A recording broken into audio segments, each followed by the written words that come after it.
my experience with gentle parents, good, attuned, respectful parents, is they often struggle with, how do I go from gentle parenting with my younger child to gentle parenting with my older child? Because there's a disconnect there. So some of the things that we might do for a younger child may not be as appropriate for an older child. And this is especially true when it comes to child anxiety. Gentle parents will do a lot of things in order to keep their kids comfortable, in order to reassure them, in order to help them calm down. And that's terrific. But as kids get older, we need to hand that back to them. And figuring out how to do that in age-appropriate ways is really difficult for many, many gentle parents.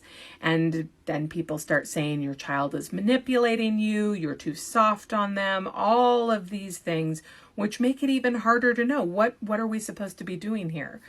Where can we find advice on how to gently parent an older child that doesn't demonize gentle parenting? So that's kind of where I like to, those are the families that I really enjoy helping as someone who raised my kids in the gentle parenting community.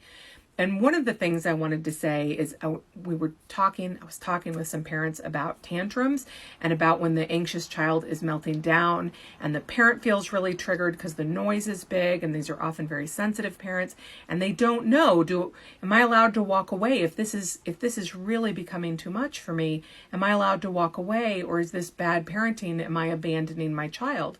And I know the advice with very young children is to not leave them when they're tantruming, but sit there quietly. As they get older and it gets louder, that can be harder. It is okay to walk away from an older child who has object permanence and knows you're in the other room.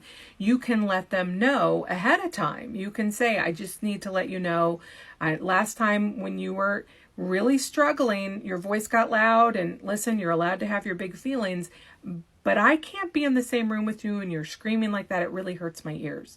So if that happens again, I may need to remove myself, not because you're bad, not because I'm angry, but because I need to take a breather. And isn't that what we want our kids to do too, is learn how to take a break so we can start modeling that.